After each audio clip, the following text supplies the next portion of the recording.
Hello guys, magandang araw po sa ating lahat at magandang araw po sa lahat ng mga nagandang video ito. Magandang araw po sa inyo. Sa video natin ngayon guys, maglilinis po tayo ng hamster bin cage natin at syempre sasagot na rin tayo ng katanungan ng ating mga viewers.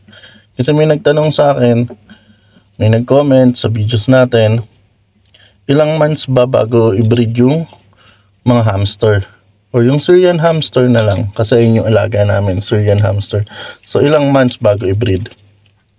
Yan, syempre habang sinasagot natin yan guys, lilinisin natin to.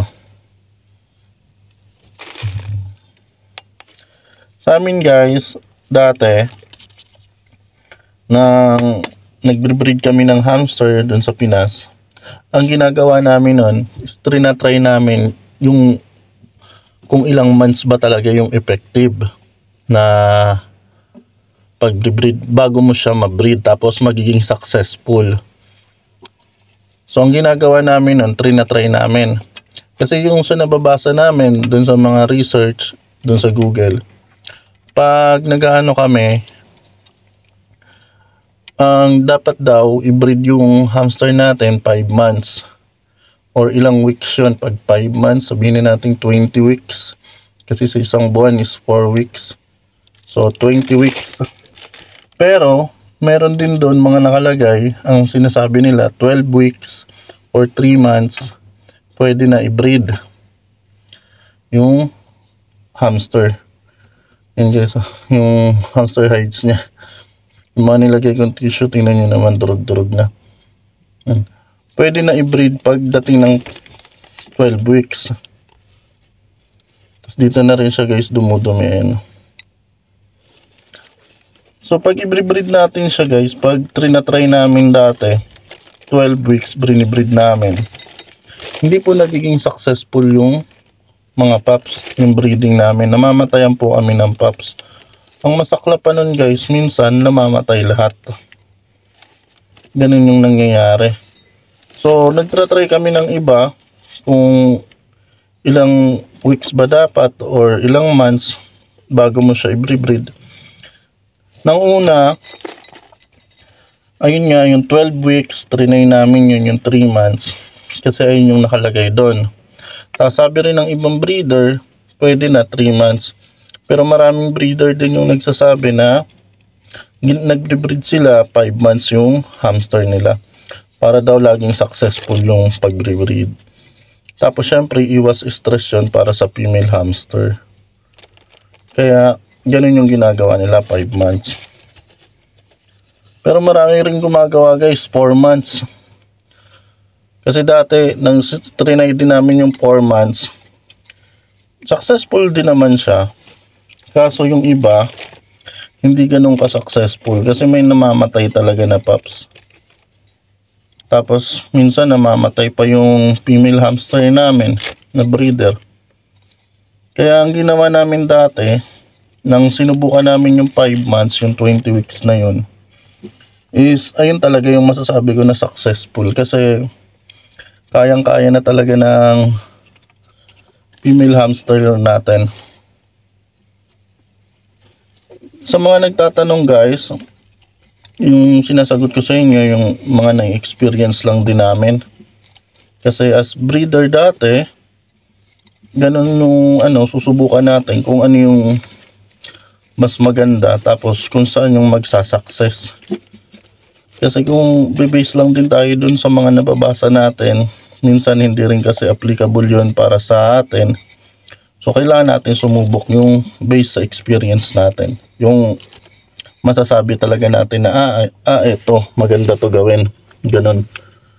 Pero guys, uulitin ko, kung mag-breed kayo ng hamster guys, syempre dapat pag-aralan nyo rin kung paano. Kunyari, nanganak na yung hamster nyo. Pagdating pa lang ng 4 weeks, pwede na talaga sila ma-breed. Pwede na mabuntis yung female hamster. Kaya ang ginagawa namin yan, inililipat namin agad yung female ng ibang bin cage. Tapos yung male, ililipat din namin. Tapos i-condition na ulit namin yung mother hamster bago i-breed ulit.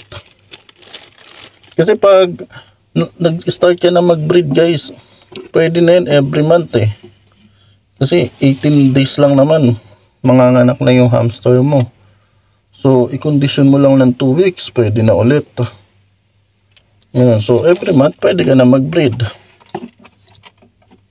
Ganun yung ginagawa namin dati. Pero ayun nga, pag nanganak na yung hamster mo, kailangan ihiwalay mo yung female sa male. Para hindi makastahan yung female mo. Kasi magkakaroon ka ng early breeding. Tapos magkakaroon ka pa ng, ano ba yung tawag doon? Yung inbreeding.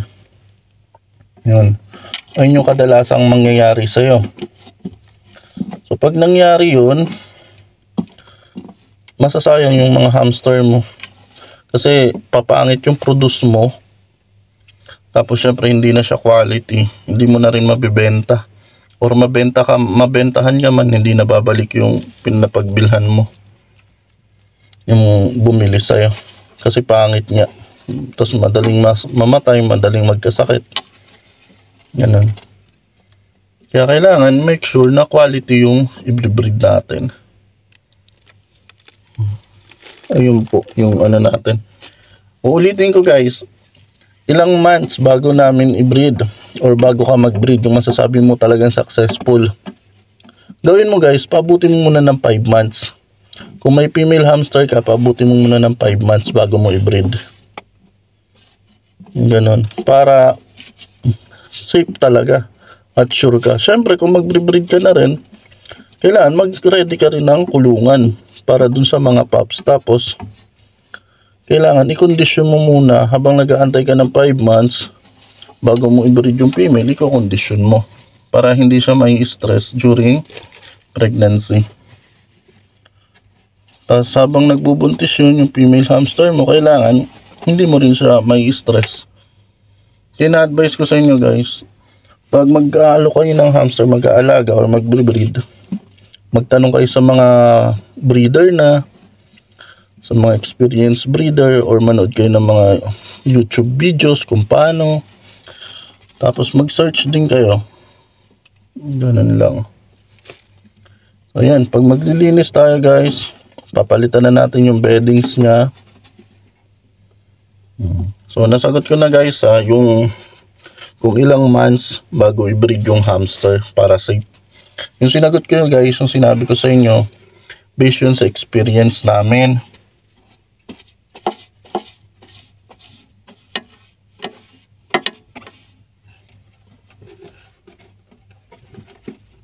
Ganun lang. Kasi ayun yung ginagawa namin dati. Nang nagbebenta kami, nagbre-breed.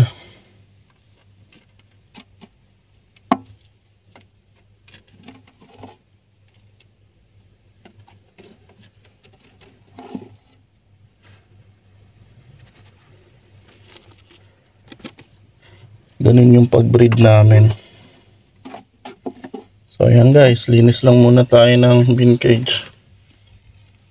Yan, yung kabilang part na linis na natin. Tapos tanggalin din natin to. Ito yung tubigan niya. Tanggalin din natin yan. Tapos ito, tatanggalin din natin kasi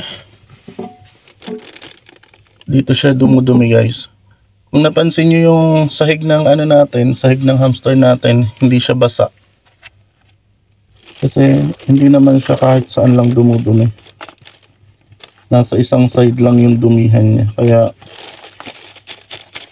ano talaga, hindi ka araw-araw magpapalit ng bedding. Schedule lang.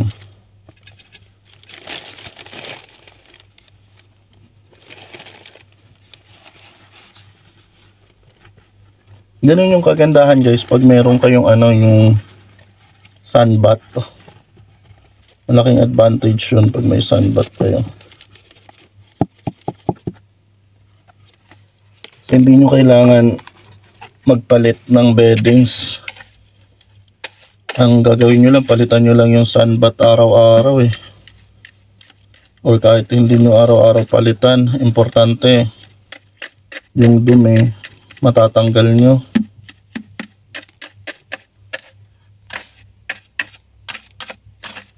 para hindi babaho yung hamster nyo. Linis na, diba?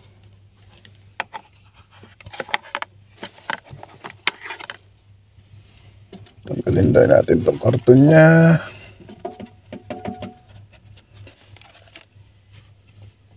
Siyempre, mabalisan.